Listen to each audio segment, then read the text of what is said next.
Силна бучава и тресење ги разбуди Скопјани утринава во 4 часот и 8 минути.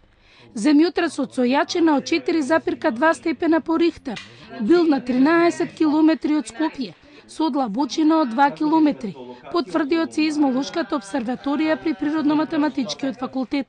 За скопското епицентрално подрачје, значи за земјотрес ваков со магнитуда од 4, периодот на повторување е некаде околу 10 години. Меѓутоа, тоа не значи дека имавме еднашка земјотрес од 4,2, па се следните 10 години нема да имаме земјотрес. Значи, во тој временски период, може на почетокот на временскиот период или на средината или на крајот да се случат вакви земјотреси. И нормално е тоа, кога имаме земјотрес со ваква умерена јачина, да биде проследен со послаби земјотреси, значи со помала магнитуда, меѓутоа може да бидат со толку мала магнитуда која што граѓаните значи нема да ги почувствуваат овие земјотреси. По земјотресот во септември минатата година со магнитуда од 5,3 степени, земјотресот од утринава е втор по јачина.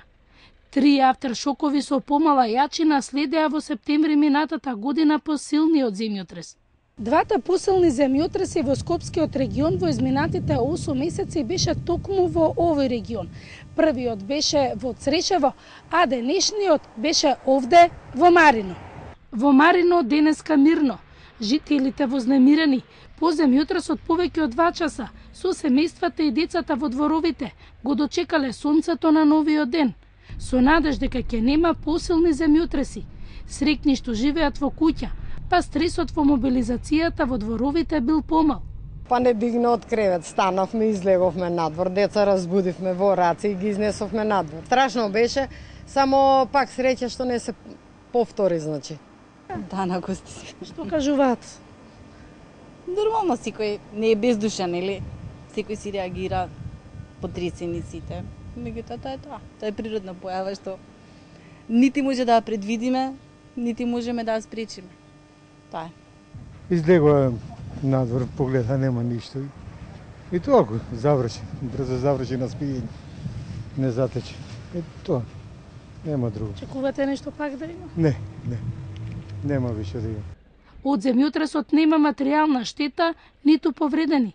Скопјани овој пат од високите згради не трчале по скалите, со лекција од минатиот пат. Како сум успел како топ, воопште не го осетив. Да? Не го почувствувавте, не се присетивте на ланските случувања септември? Ништо од таа работа. Так. Страшно ли беше? Не. Дените се плашите, ние тосно. Науката не може да предвиди кога и колку јак земјотрес ќе има. Во случајот на силниот земјотрес од септември, автершоковите представуваат празнење на енергијата, што се насобрала во земјата. Посилен земјотрес и понекогаш потребни се и до 2 години за да се испразни енергијата.